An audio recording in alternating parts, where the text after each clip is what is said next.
Greetings one and all, this is Lloyd Brown. Welcome social media to my vlog. I did promise you from the last video that I was going to make a music video this time around. Not in the Michael Jackson Thriller capacity, but another video about music, obviously. But I decided not to. So it's a promise I have broken. I am so sorry. I was awoken this morning. I mean, I had every intention of doing so this morning, I have to admit. But I was woken with a semi-irate neighbor who was angry at the council for basically shoddy workmanship to his property. And I kind of got that.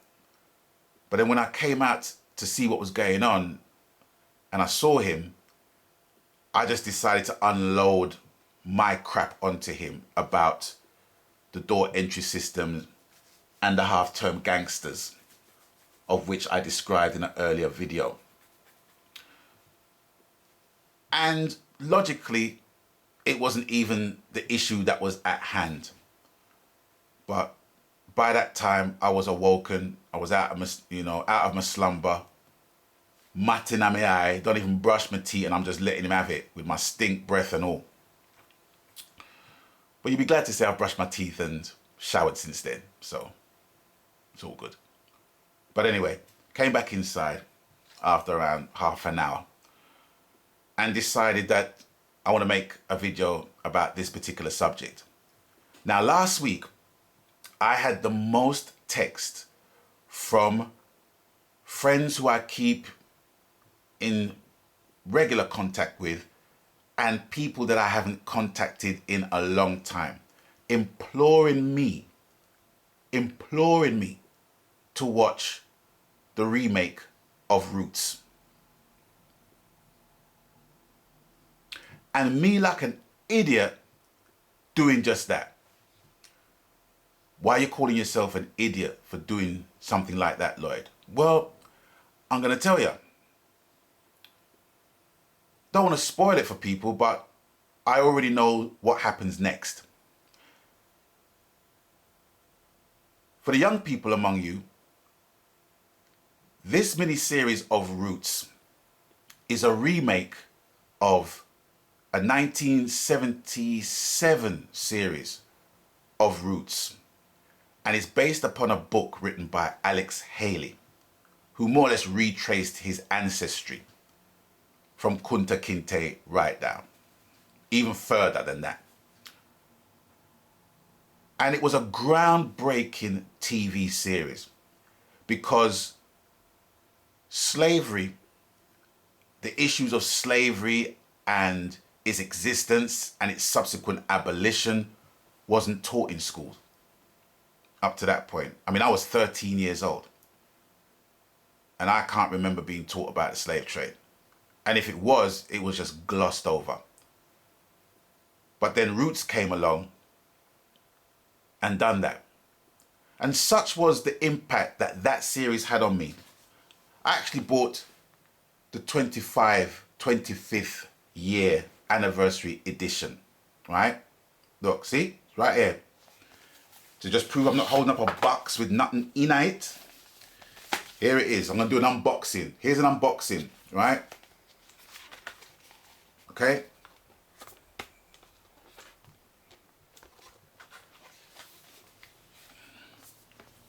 Right, here we go.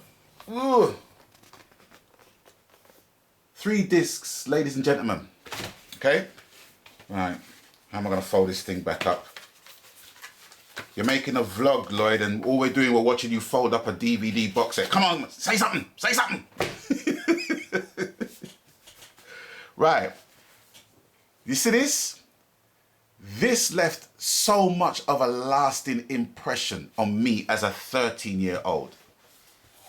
My head was just jacked up after watching that. Now, in the new rerun, this gentleman here, LeVar Burton, you might know him from Star Trek, right? He played Kunta Kinte, okay? He's one of the executive producers of the rerun.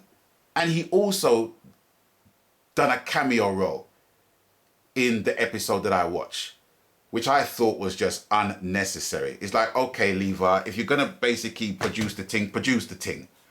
But everybody knows you for playing Kunta Kinte. Why are you gonna play somebody else when you already done broke the ground? You done a groundbreaking thing by playing Kunta Kinte in the first place. That was a role that just should have been, what's the word? It should have just been maintained by you instead of you leaving him and playing somebody else. That didn't make no sense to me. That's just on a technical standpoint. I'm splitting hairs. But I have to say, I would gladly sit down and watch this again simply because of the effect it had on me. As for the new version, I think the new version is basically for the younger generation. But Roots, the 1977 cut, done two things, right? It made a lot of black people angry. It made a lot of black people empowered as well. But it also gave ammunition for white people to call us niggers, coons, monkeys, what have you, which were all featured in here. And then you have programs like Love Thy Neighbor, which starred Rudolph Walker, who plays Patrick Truman in EastEnders, and Jack Smethurst, who played that waste man, Eddie. He had his wife, Kate Williams, and you had Rudolph Walker's wife, played by Nina Baden Semper. I remember those names. Those names stuck with me in the credits every time I watched this. And I'm going to admit to you, I found the program funny, but I found it funny for a specific reason. So don't jump down my throat as soon as you hear me say, oh, I thought it was funny. This is the reason why I thought it was funny. I thought it was funny to see a white racist bigot call a black man a bigot, and the black man don't box out him teeth out him mouth in the first episode. That's what I thought was funny, because that would have been a short freaking series. Pilot, show get axed.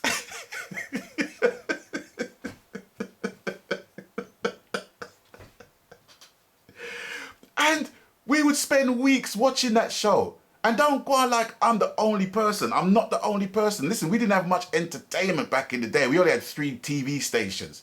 So if we saw a black person on TV, even if he was subjected to with racism, it's like, okay, it's better than nothing. You know? You had shows like Empire Road that kind of made up for it. And the Fosters that made up for it. And Desmond's that made up for it, I guess. But back in the day, you know, it was hard. It was hard for black programming to be established in the establishment, you know? And even way before then, you had shows like the Black and White Minstrel Show. You know, I just thought that was a trip. I'm pleading ignorance. I didn't get it. I didn't get why the people blacked up themselves. I didn't get it in the early days of that. And also, you know, from a culinary standpoint, Robertson's Jam, Robertson's Marmalade. Now, those of a particular age will recognize that in the early days, Robertson's brand, the brand of Robertson's, was actually a gollywog, which is basically, it's an image of what the slaves would kind of call a pickaninny back in the day, where you had like an image of a boy with a black face and big red lips and an Uncle Tom blue jacket and red pants. And that would be on the label of the marmalade. as a young child, I still didn't get it. But I loved marmalade on my toast. So in effect, I was kind of perpetuating all of that. I was supporting that. Unconsciously, unwittingly supporting that. But then you reach a certain age when you go to secondary school, and those who have been in this situation will totally understand it. Now, I wasn't in this situation. My nearest and dearest was in that situation. And quite a few of my friends were in this situation. They were more or less like the only black people in the school. So it would be an easy thing for the congregation of white kids, male, female, what have you, to descend on the black kid and just give them a torrent of abuse, racial abuse, because he hasn't got no brothers, or she hasn't got no brothers and sisters to back them up. So, you know, a rough time was basically had. A rough time was had. And then you kind of fast forward to a different kind of racism, which I think is the most disturbing of all. It's not even so much with black and white people.